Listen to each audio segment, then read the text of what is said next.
leçon sur quoi? J'ai l'assurance. Amen. De nos saints.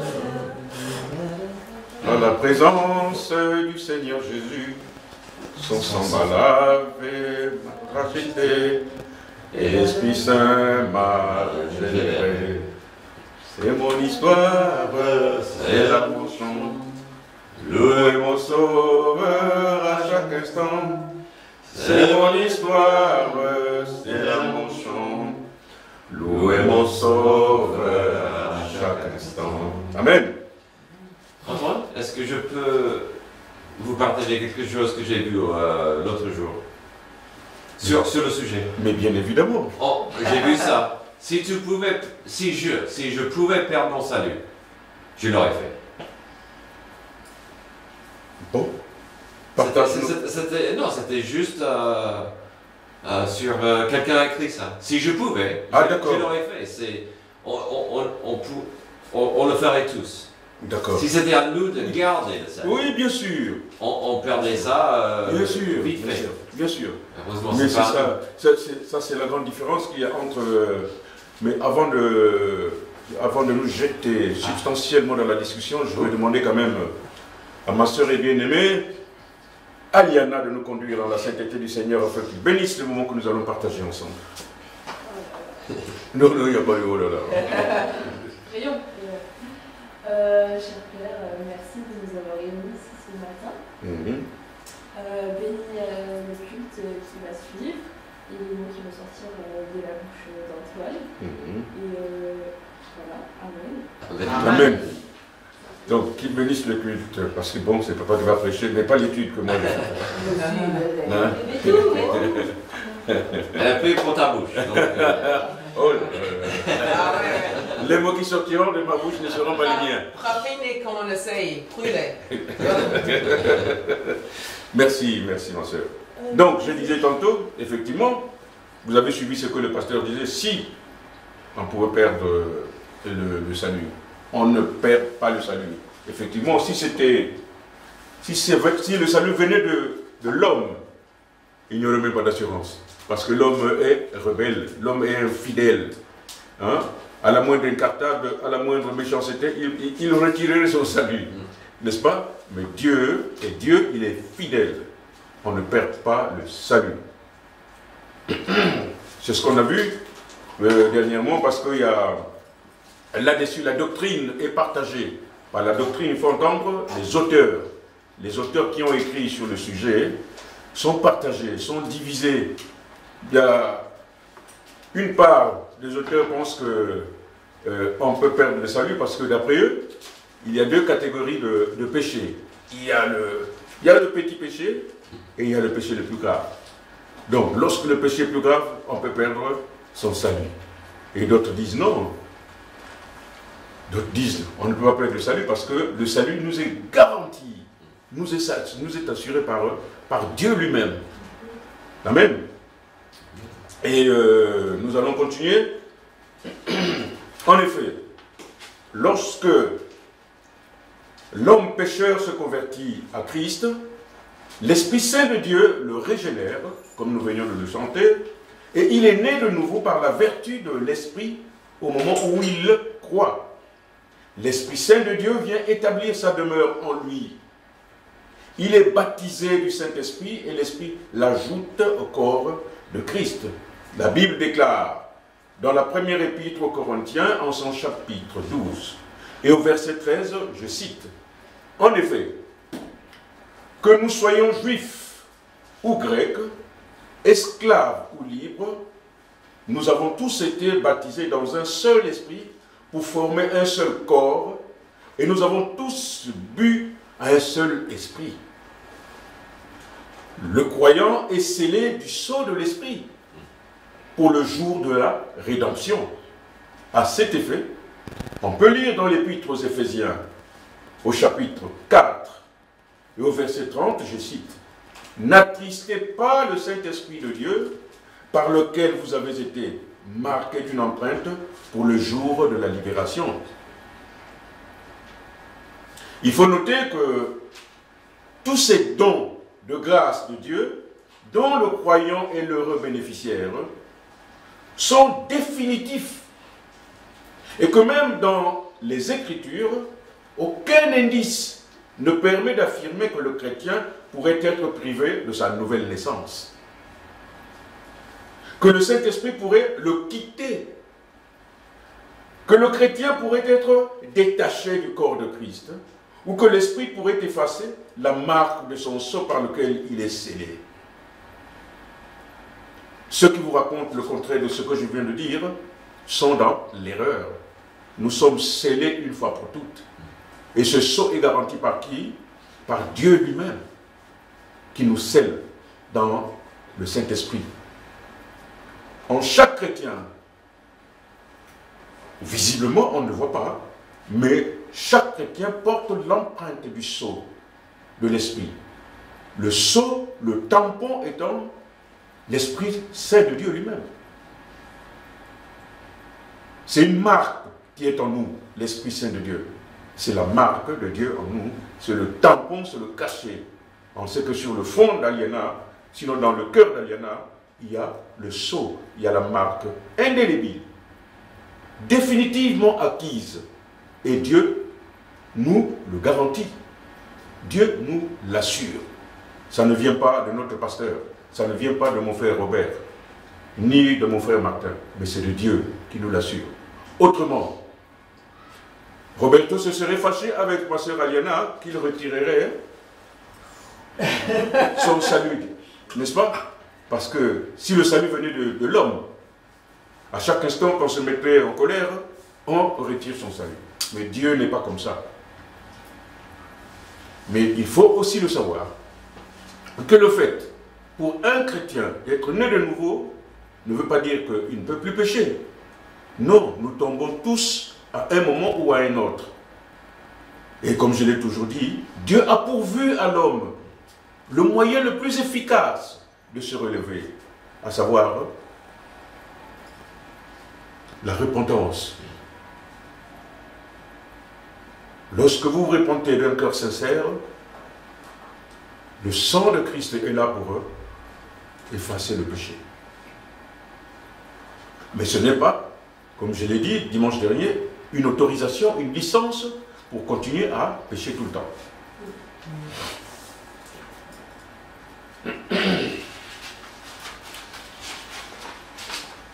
Mes bien-aimés frères et sœurs, je tiens à vous signifier qu'au regard de tout ce qui précède, cela ne constitue en aucune manière, je l'ai dit tantôt, une licence pour le chrétien de continuer à vivre dans le péché.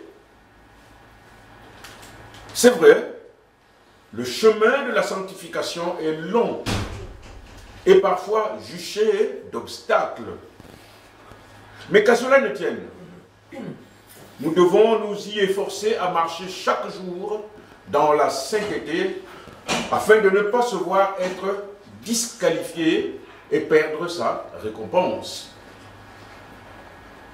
La Bible déclare dans la première épître aux Corinthiens, au chapitre 9 et au verset 24 et 27, je cite, « Ne savez-vous pas que les concurrents dans le stade courent tous, mais qu'un seul remporte le prix? Courez de manière à le remporter, c'est-à-dire le prix. Tous les athlètes s'imposent toutes sortes de privations, et ils le font pour obtenir une couronne qui va se détruire. Mais nous, c'est pour une couronne indestructible. Moi donc, je cours, mais comme à l'aventure. Je boxe, mais pas pour battre de l'air. Au contraire, je traite durement mon corps et je le discipline, de peur d'être moi-même disqualifié après avoir prêché aux autres. Voilà ce que l'apôtre Paul dit. Donc, sachant que nous avons l'assurance de notre salut, cela ne nous donne pas une autorisation de demeurer dans le péché. Nous devons offrir chaque jour notre corps comme sacrifice à Dieu pour avoir à la fin de la course la récompense. J'ai dit dimanche dernier qu'il y a une différence parce que beaucoup de chrétiens qui sont dans la confusion confondent le salut et la récompense. On peut perdre sa récompense, mais jamais son salut. Ma leçon, je crois que est d'actualité, puisque nous avons les Jeux olympiques qui nous permettent de savoir, sinon de voir, que les athlètes, les judokas, les boxeurs, les nageurs, les basketteurs, qui sont couronnés de la médaille d'or, et c'est parce qu'ils se sont sacrifiés pendant un moment pour avoir ça. Tu ne te lèves pas un matin pour dire je m'en vais courir et obtenir la médaille d'or. C'est pas possible. C'est au prix des sacrifices tels que nous les voyons là. Et il en est de même pour nous, chrétiens. Si nous pouvions voir la gloire qui arrive, comme le dit Paul, si tout le monde, s'il était permis à tout le monde de voir ce qui arrive, nous en serions heureux et nous ne marcherions pas dans le péché, mais dans la sainteté pour avoir ce que nous apercevons à l'horizon, qui va arriver, très certainement.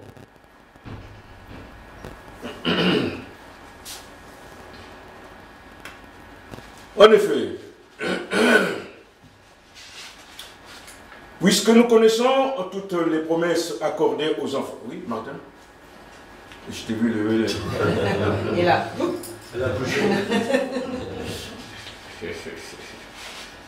En effet, puisque nous connaissons toutes les promesses accordées aux enfants de Dieu,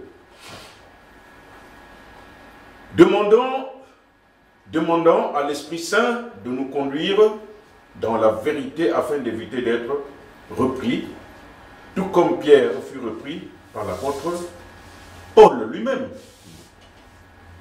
À ce titre, nous pouvons lire dans l'épître aux Galates, au chapitre 2 et au verset 11 à 14, je cite, « Mais lorsque Pierre est venu à Antioche, je me suis ouvertement opposé à lui, parce qu'il était condamnable. En effet, avant la venue de quelques personnes de l'entourage de Jacques, ils mangeaient tous avec les non-juifs. Mais après leur arrivée, il s'est esquivé et s'est tenu à l'écart par crainte des circoncis. Les autres juifs ont pratiqué avec lui ce double jeu, de telle sorte que même Barnabas a été entraîné dans leur hypocrisie. Quand j'ai vu qu'il ne marchait pas droit, puisqu'il ne respectait pas la vérité de l'évangile, j'ai dit à Pierre devant tous, « Si toi, qui es juif, tu vis à la manière des non-juifs, pourquoi veux-tu forcer les non-juifs à se comporter comme des juifs ?» Mes bien-aimés frères et sœurs, dans la foi, je nous exhorte à demeurer dans la foi. Et je suis sans oublier les pressions de tous instants que le monde exerce sur les chrétiens. Pour cela, maintenant nos regards toujours fixés à Christ.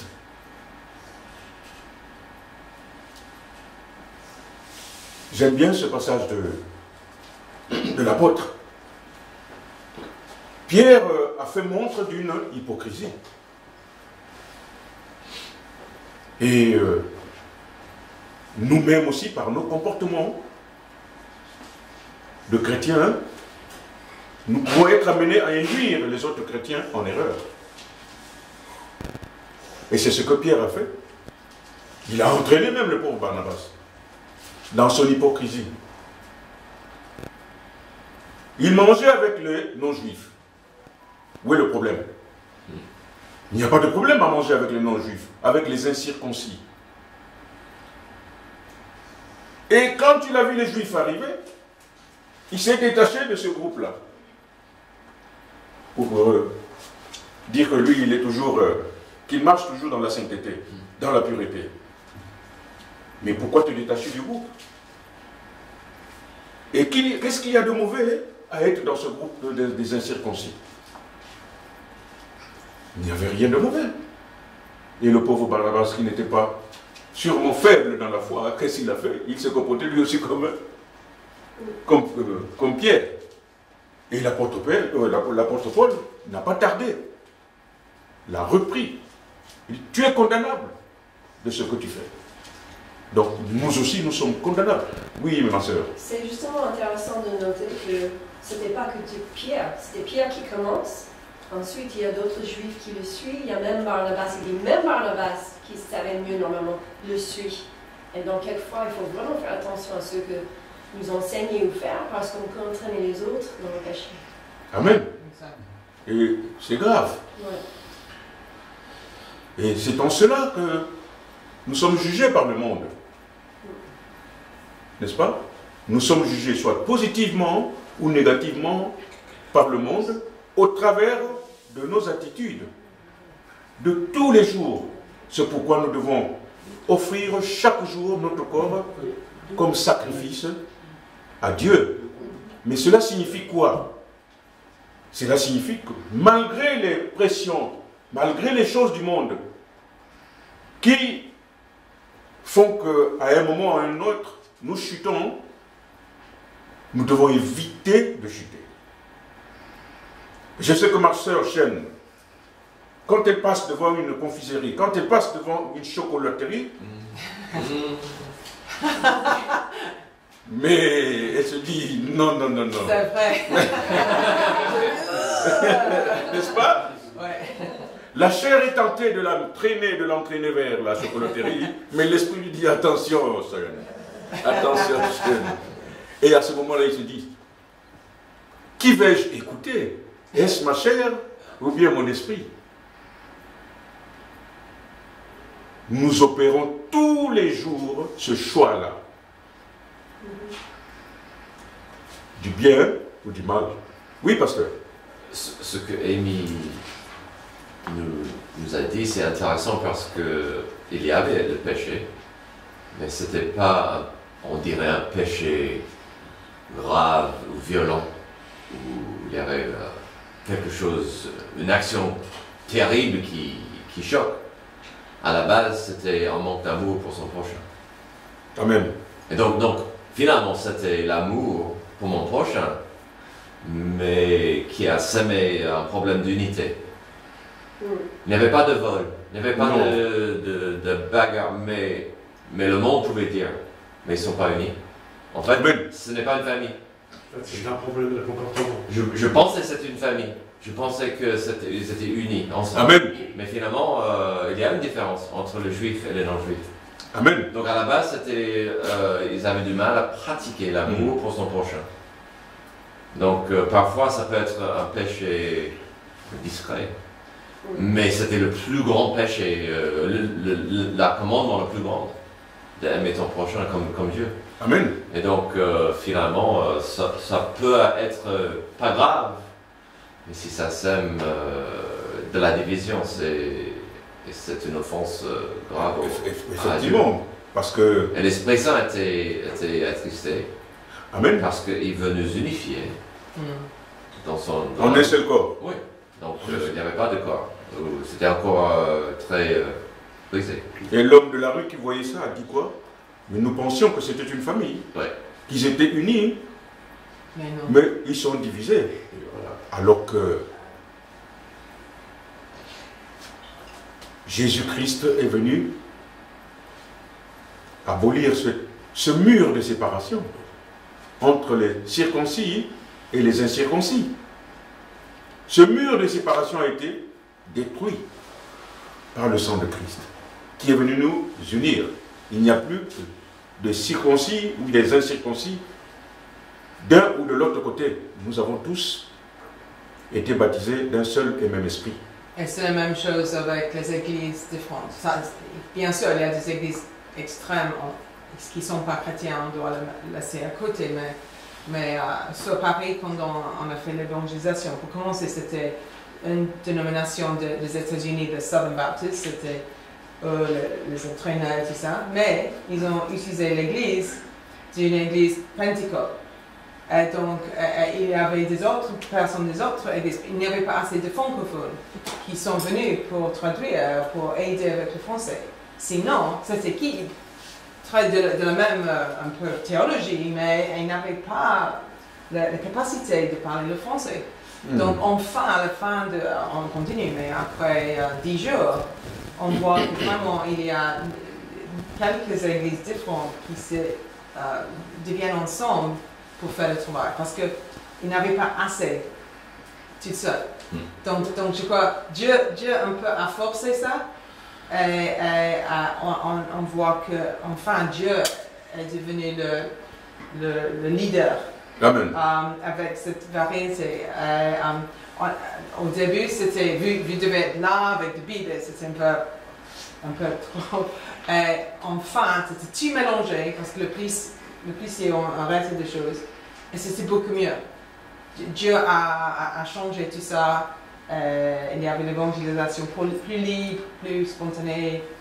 Donc Dieu veut vraiment qu'on est unifié. Ça lui donne beaucoup de plaisir. Amen. Et je l'ai vu cette semaine. C'était vraiment quand on travaille ensemble, même si c'est quelque chose de petit ensemble, pour des autres, ça fait du bien.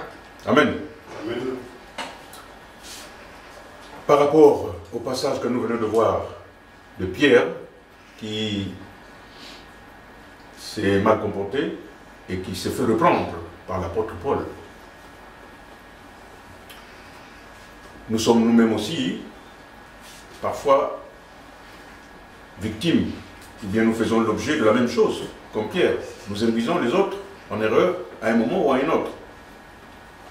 C'est vrai qu'il peut se glisser insidieusement une confusion entre la perte de la récompense et la perte de salut.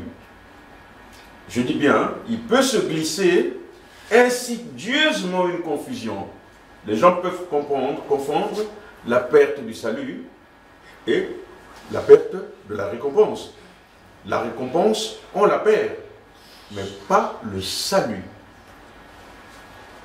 En effet, il est certain qu'un chrétien peut voir sa récompense être perdue alors que le salut ne se perd jamais. Le salut de la personne régénérée est sûr à cause du rapport qu'elle entretient avec Dieu par la foi. Le salut est assuré de façon éternelle et complète pour tous ceux qui croient. La Bible déclare dans l'Évangile selon Jean, au chapitre 19 et au verset 30, je cite,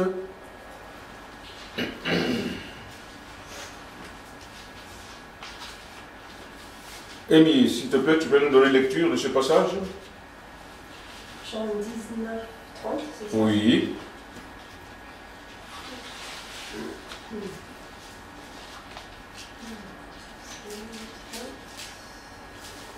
Quand Jésus eut pris le vinaigre, il dit... Je vais augmenter un peu le volume. Oui, mais j'ai perdu ma voix encore.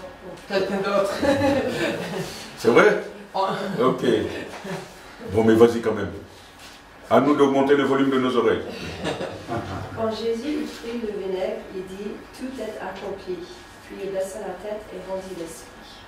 Amen. Amen. Tout est accompli.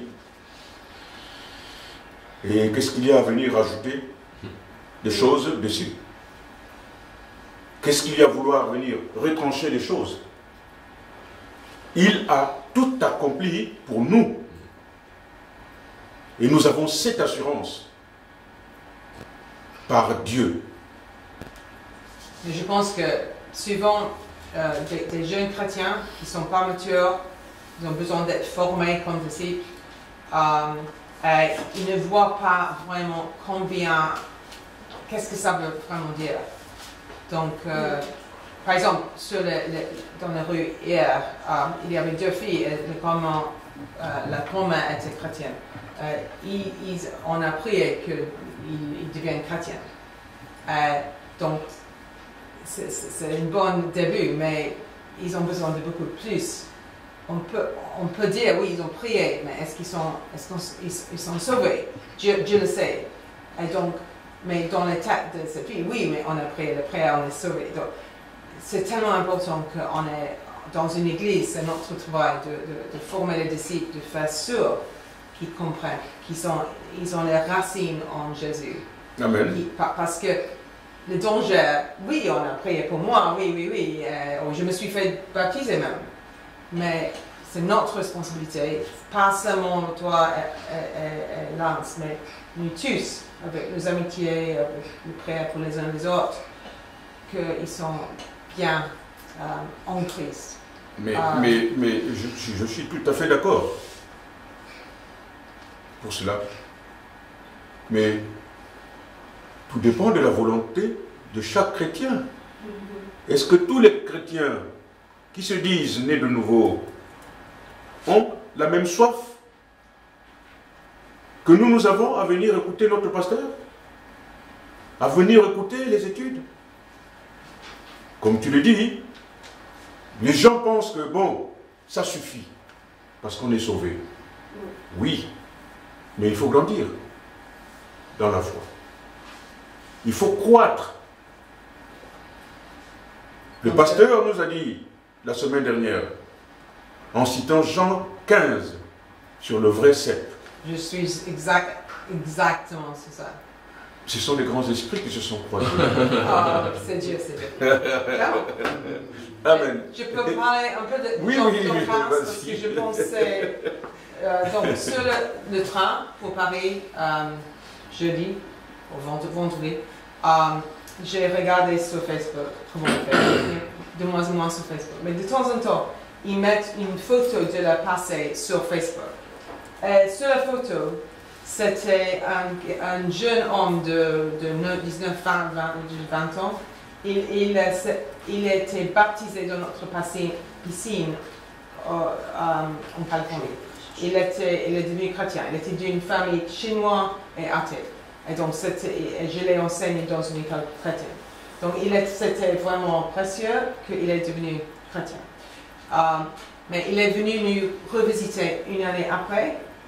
Il portait, et sur la photo qui est arrivée sur mon Facebook, 11 ans après, il portait un t-shirt avec une croix et abide. Abide en français, ça veut dire demeurer en Christ. Abide, en Christ. Et j'avais mis dans mon sac un petit livre pour lire aussi pendant le trajet. Le titre du livre, c'était Abide, demeurer en Christ. C'était un peu bizarre, non? Et donc, j'ai lu le premier chapitre, c'est tout sur la vie, rester en Christ, Amen. Produire le fruit. Je suis arrivée dans l'église pour l'évangélisation. Pour la première fois, il y avait des petits pins pour distribuer sur la vie. Et donc, c'était par hasard. Donc, on parle maintenant de Jean 15. Mais c'est absolument la clé qu'on doit rester, vivre, demeurer en Christ pour produire les fruits. Et si on reste obéissant, ça ne veut pas dire mais qu'on prend du temps avec lui. Amen.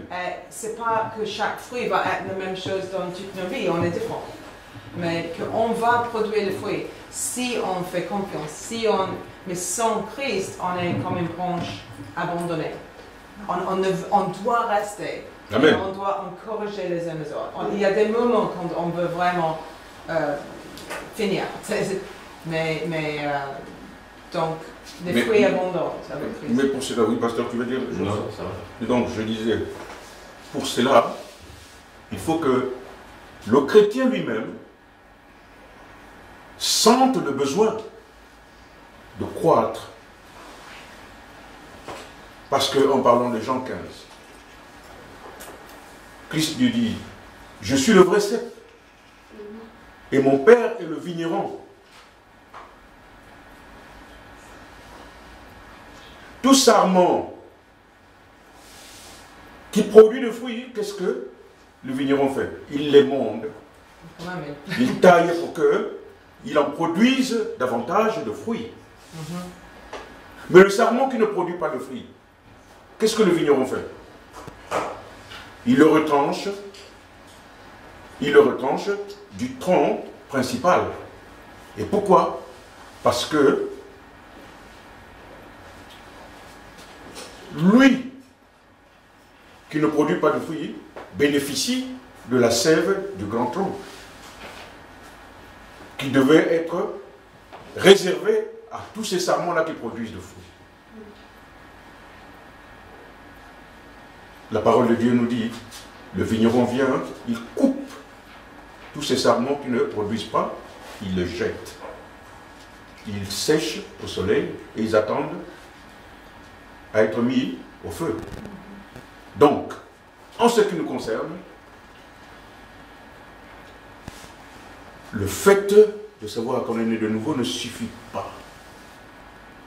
On doit avoir la soif de connaître la parole de Dieu. Et pour connaître cette parole, c'est au travers les ateliers, c'est au travers les études et par la prédication. Oui, mon frère Nessoir. Oui, dans le même sens, dans la parole de Dieu, il nous est recommandé de passer du lait à la nourriture solide. Amen. Donc la croissance, c'est vraiment un cheminement. Un cheminement. Il faut épouser pour arriver plus loin avec Dieu. Amen. Mes bien-aimés, frères et sœurs, nous sommes au terme de notre étude sur l'assurance de notre salut. Mais repartez avec assurance, comme quoi le chrétien ne perd jamais son salut. Parce que le salut nous est garanti par Dieu lui-même, qui nous le donne. Oui, Roberto, on est, je viens de dépasser de 2 minutes. Oui, vas-y. Par exemple, des personnes qui étaient sondées, qui changent de religion, de se convertir dans l'islam, est-ce que son salut la garde toujours, malgré tout, il a changé de religion? Il garde son salut. Ok, d'accord. Voilà ma question. Vous connaissez quand même l'histoire de l'enfant prodigue, Ouais. n'est-ce pas? Oui. C'est pas parce qu'il s'est mis à gaspiller son héritage que son père lui a donné. Ouais. Et après avoir gaspillé son héritage, après s'être comporté tel qu'il s'est comporté, il a pensé à qui? Encore à son père. Mais quand il est venu auprès de son père, quelle a été l'attitude de son père? C'est de lui faire une fête. Merci. Le père n'a pas dit, toi tu n'es plus mon fils. Non. Comme cela nous arrive. L'enfant fait des bêtises, il ne revient plus ici. Mais pour Dieu, c'est pas ça. Sachez que nous ne perdons jamais notre salut. Amen. Merci de m'avoir supporté. La semaine prochaine, nous allons étudier la sécurité du chrétien. La sécurité du croyant. Pasteur, ça c'est le titre de... La sécurité du croyant. Du croyant, la sécurité du croyant. Merci beaucoup.